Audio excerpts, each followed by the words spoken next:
Salam SSTV-nin əziz tamaşaçıları, bugün gündəm verilişimizin növbəti buraxılışındayıq. Bugünkü qonağımız Azərbaycan Dövlət Pedaqoji Universitetinin prorektoru, filologiya üzrə elmlər doktoru və professor Mahirə Hüseynovadır. Salam Mahirə xanım, xoş gördük sizi.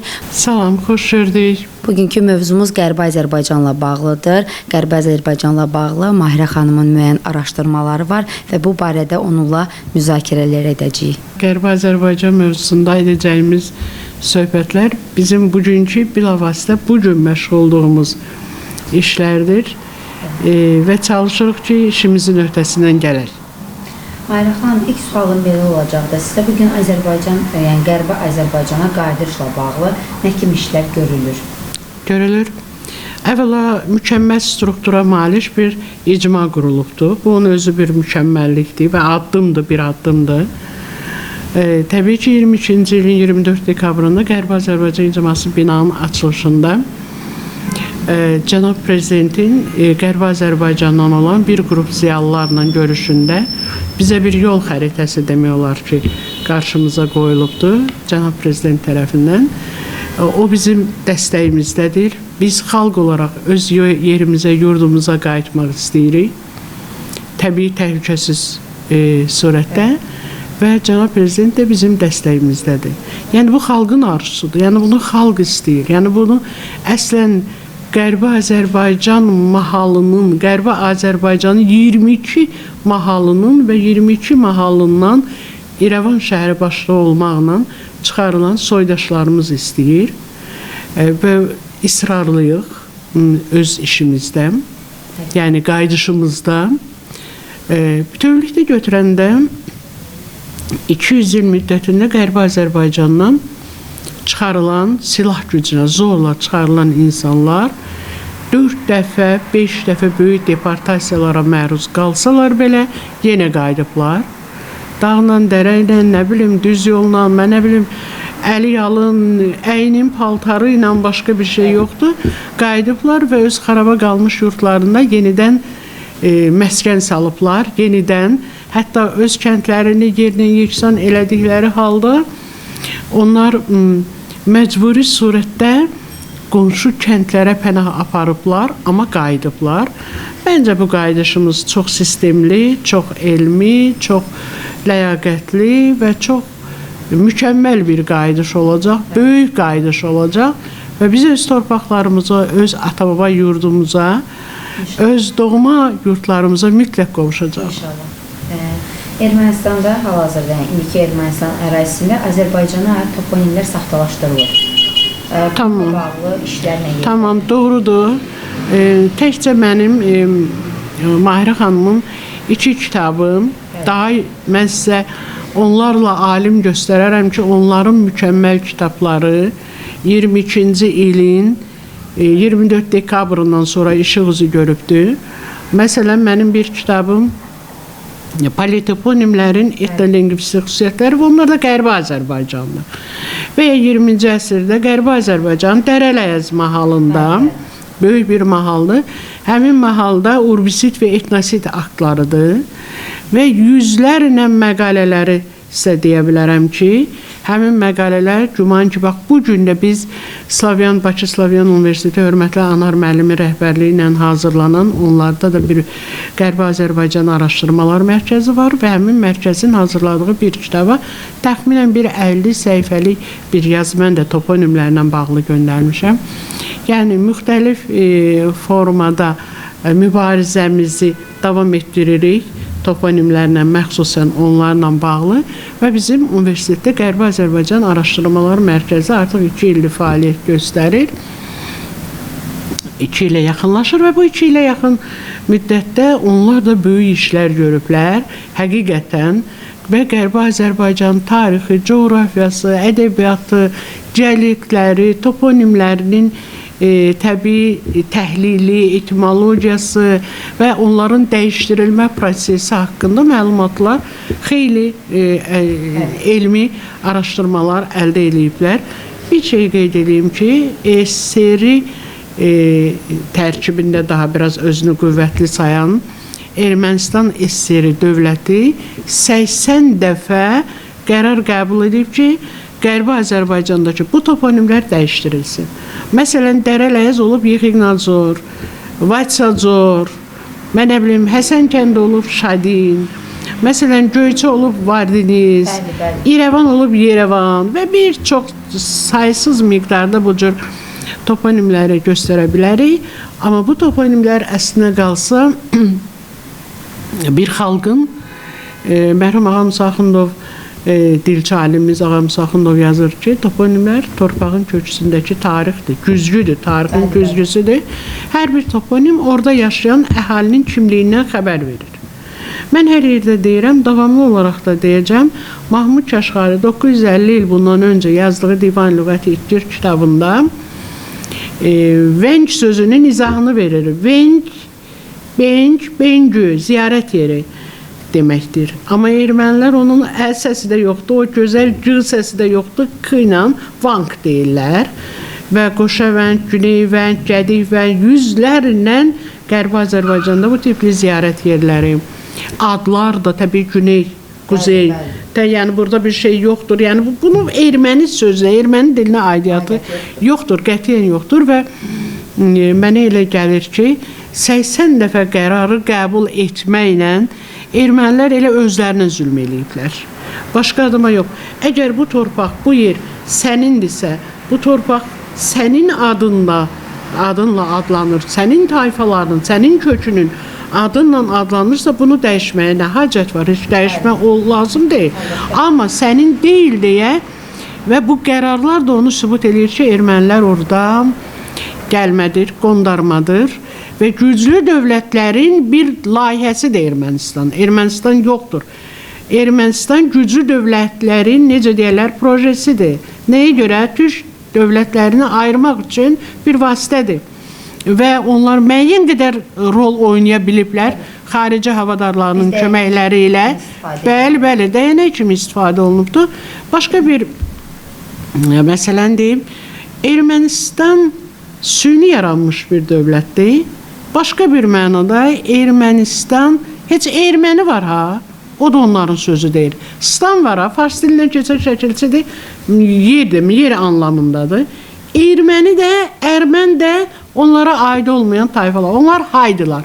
Bir qrup dağda, daşda, kahalarda yaşayan haydılar, başqa heç nə. Sadəcə onlar, mən bir məlumatı deyim, hörmətli Nazim Mustafa'nın, alimimiz təbii ki, Nazim Mustafa'nın kitabında yazır ki, 1828-ci ildə haradakı Türkmənçay Gülüstan sülh müqavilələrinin imzalandığı məqamlar idi və Urmiyadan bir erməni, Lazaryev adlı bir erməni səsləndir. Ey ermənilər, toplanın deyilən yerə, sizin keşişləriniz, ruslar toplanın həmin yerə, oranı özünüzə vətən edin və sizə təbii ki, təminat verəcəklər. Yaşam üçün hər şeydən istifadə edəcəksiniz. Vətən doğulduğun yerdir. Vətən sənin uşaqlığındır. Harada doğulmuşsan, ora vətəndir. Onların doğulduğu yer məlum deyil və təbii ki, erməni dövləti də yoxdur. Sadəcə dediyim kimi, güclü dövlətlərin layihəsidir bu dövlət. Ona görə də məhz özəlləşdirmək, özününkiləşdirmək bilavasitə məqsəd olubdur. Həmin məqsədə müəyyən qədər çata biliblər. Hətta deyim ki, bizim milli yeməklərimizi belə özünkiləşdirirlər. Baxın, bizim içəri şəhər var, qala divarları var, Qız qalası var. Yəni, Bakının qədimliyini sübut eləyir bu. Şirvanşahlar sarayı var filan, hər yerdə abidələrimiz var. Bir dənə abidəndə ermənilər göstərsin. Yoxdur. Nəyə görə yoxdur? Öz vətənləri deyil, yaratmayıblar. Tək bir dənə abidə qoyublar, Xan kəndinə Qarabağ köçməklərinin 150 illiyini qeyd eləyiblər. Özləri də bilmədən bir imza qoyublar ki, bizim bura torpaqlarımız deyil, 150 ildir biz gəlmişik bura. Və sonra da bu yanlışlığı anlayaraq o abidəni belə partladıblar. Yəni, baxın, görün bunlar nə qədər saxtakar bir Köçəryan, mən nə bilim, lap elə Paşinyan, mən nə bilim, Allah verdiyan, mən nə bilim, adlar da bizimdir. Dolma, lavaş, nə bilim, mətbəximizə aid olan, mətbəx leksikonumuzda olanların hamısını oğurlayıblar. Sarı gəlin kimi müqəddəs bir musiqini oğurlayıblar.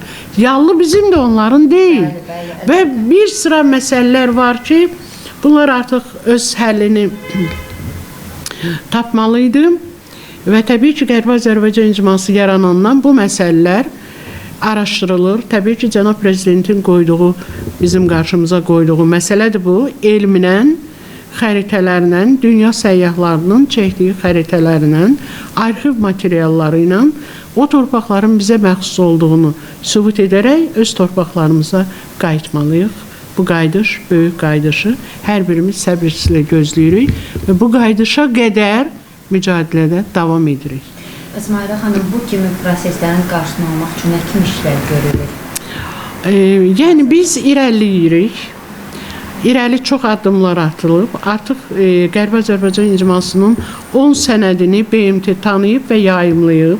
Yayımlayıbsa tanıyıb. Artıq dünya siyasi, ümumiyyətlə dünya ictimaiyyətinin leksikonunda Qərbi Azərbaycan ifadəsi işlənməyə başlayıb. Əvvəllər bu yox idi. Bunlar hamısı bizim uğurlardır.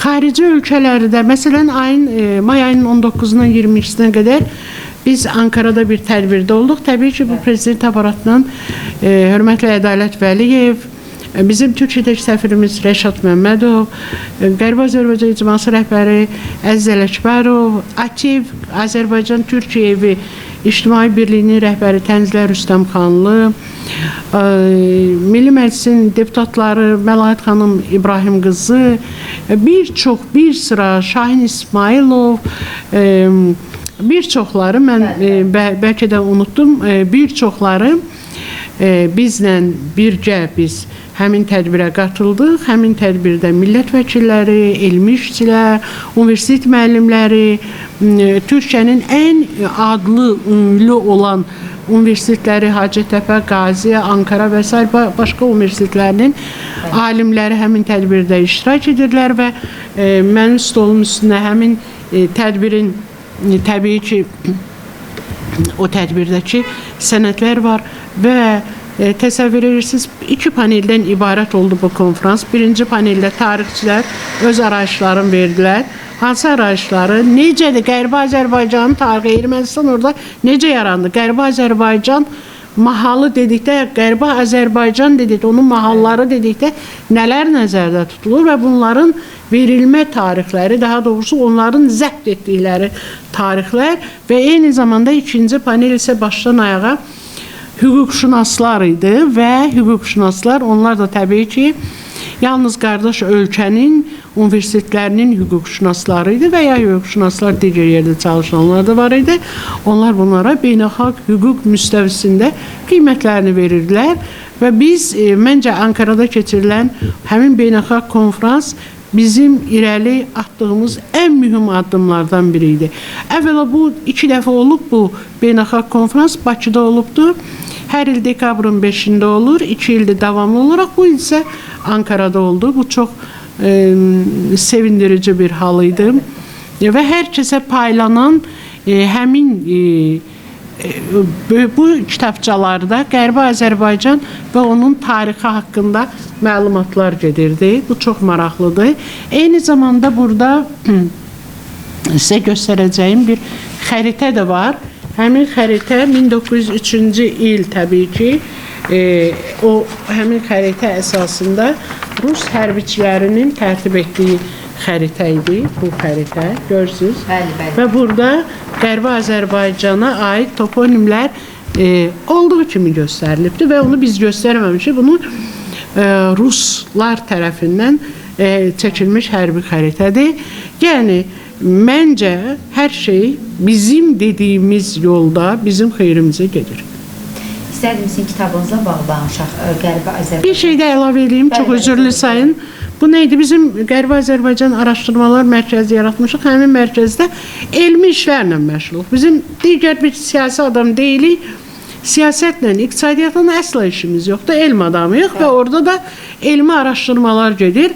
Və biz Ankarada olduğumuz müddətdə Armenia Today qəzeti və saytı bizim həmin mərkəz haqqında bizim şəkillərimizi də paylaşaraq şantaj xarakterli məlumatlar yayırlar və deyirlər ki, bu mərkəzlər Ermənistan adlı ölkəyə torpaq iddiaları ilə məşğuldur.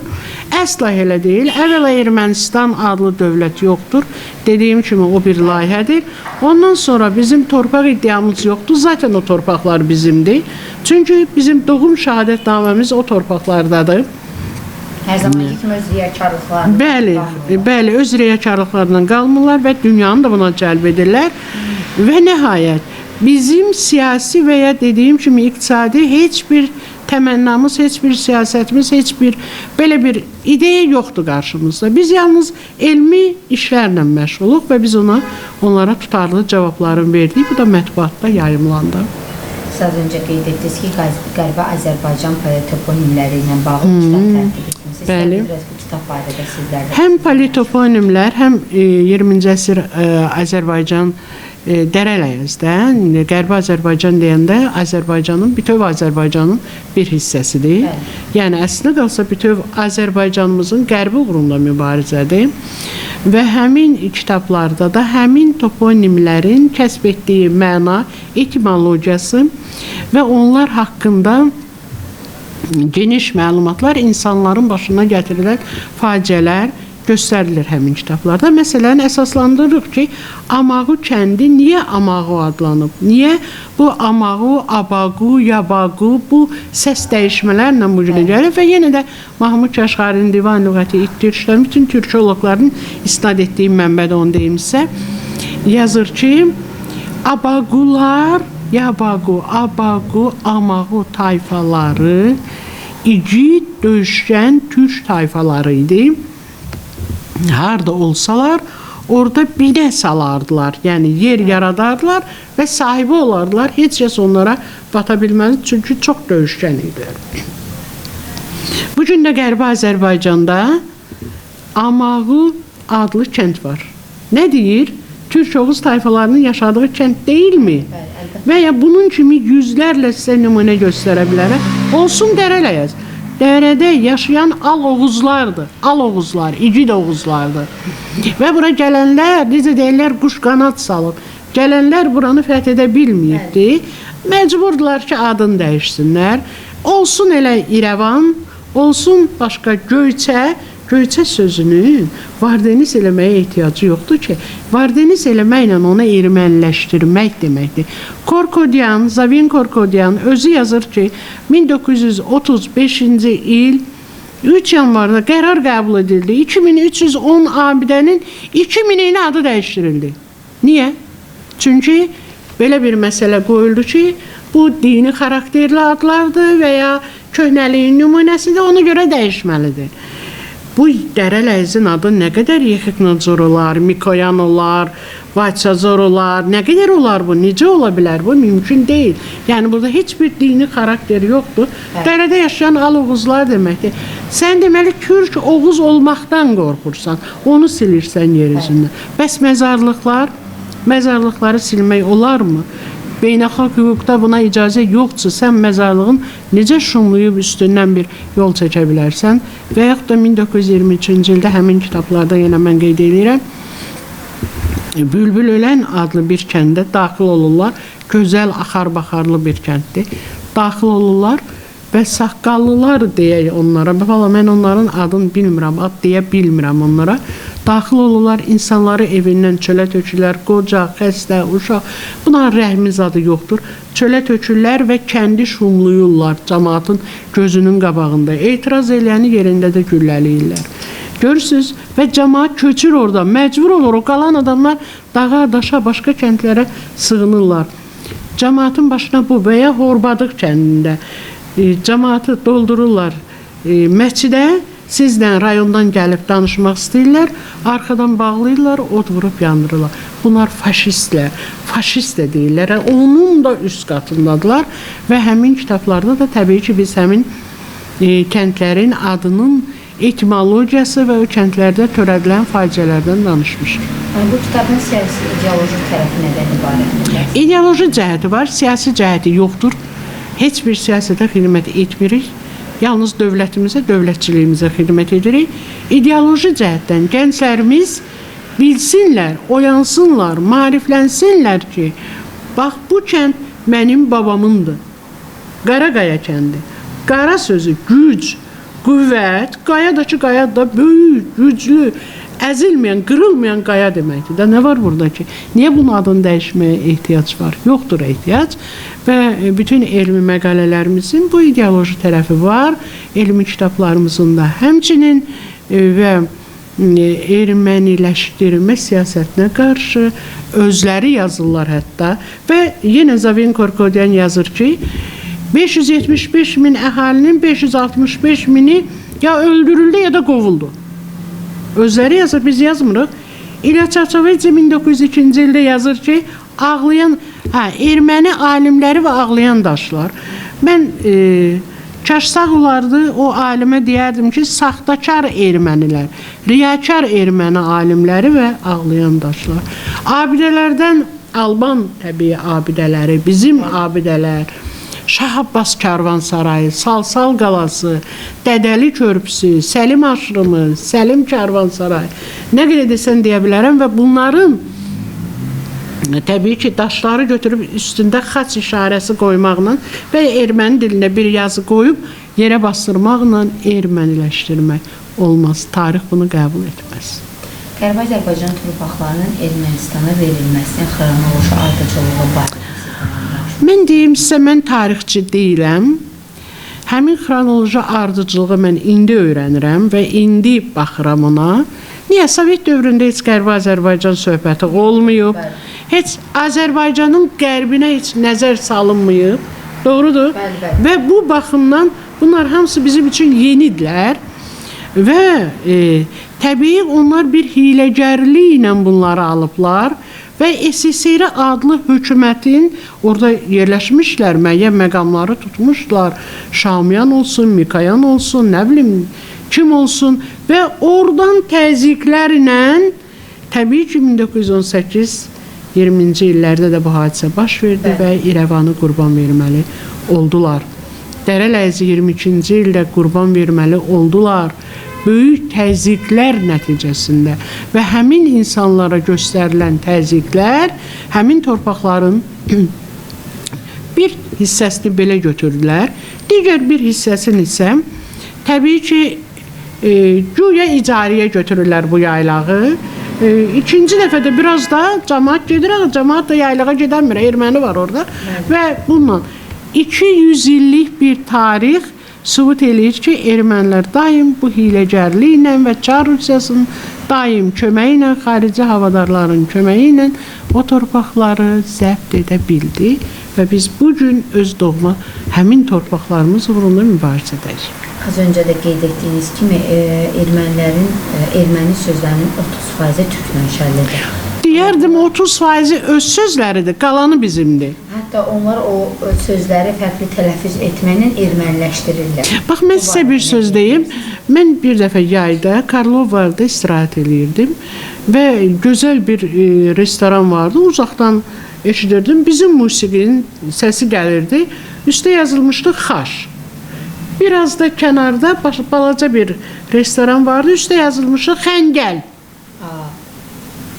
Və biz bir qrup adamıydıq və istədik ki, gedək də ora. İçəri daxil olub, musiqi bizimdir, səslənir. Xaş da bizimdir, Xəngəl də bizimdir. Biraz irəli gedirsən ki, yox, ermənidir. Gör, nə qədər bunlar, dünyada bu cür oğru tanınırlar bunlar. Oğrudur da, ideyanı oğruyur, kəndi oğruyur, şəhəri oğruyur, sözü oğruyur, mətbəxi oğruyur, musiqini oğruyur. Nə deyəcəksən, musiqini oğruyur və dünyada təbliğ eləyir və özünə havadarlar tapır. Təbii ki, burada erməni lobbisinin böyük gücü var. Pul buraxırlar təbii ki. Bu qəzetdə bu məqaləni yaz. Qərbi Azərbaycan Araşdırmalar Mərkəzi elmi bir yerdir. Amma bizi siyasətə çəkirlər, amma biz siyasi deyilik və ona görə də elə onlara elmi dillə də cavab verməli olduq. Təşəkkür edirik Mahirə xanım, dəyərli fikirlərinizi bizimlə bölüşdüyünüz üçün və gözəl vaxtınızı bizə ayırdığınız üçün həqiqətən bizim üçün çox xoş oldu sizinlə mübarək. Çox sağ olun. İşinizi uğurlar arzulayıram. Çox sağ olun. Mənim Son bir neçə ildə onu deyim ki, mənim anam əslən Qərbi Azərbaycan Dərələyəz mahalındandır. Atam da Qarakilsə rayonunun Şəki kəndindən, atamın babaları. Amma anam özü qovuşuqda doğulubdu, Dərələyəzdə. Mən Naxçıvanda doğulmuşam. Amma mən dünyaya göz açanda anamın laylalarında, anamın bayatlarında Dərələyəzdən danışıb və atam hərdən qonaq gedərdi və deyərdi ki, ora bizim babalarımızın yurdudur. Və nəhayət elə bir Sovet dönəmində belə bir söhbətlər etmək olmazdı. Amma şükür Allaha ki, indi müstəqilik, azadıq və bizim Ali Baş Komandanımız Cənab İlham Əliyev bizi dəstəkləyir. Ona görə də bu yöndə mücadilədəyik və sona qədər.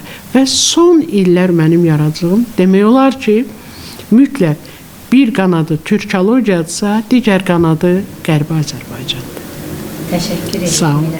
Çox sağ olun. Sağ olun. Bəli, tamaşaçılar, bugünlük bu qədər. Ümid edirik ki, mövzumuz sizin üçün maraqlı oldu. Gələn görüşlərə qədər sağ olun.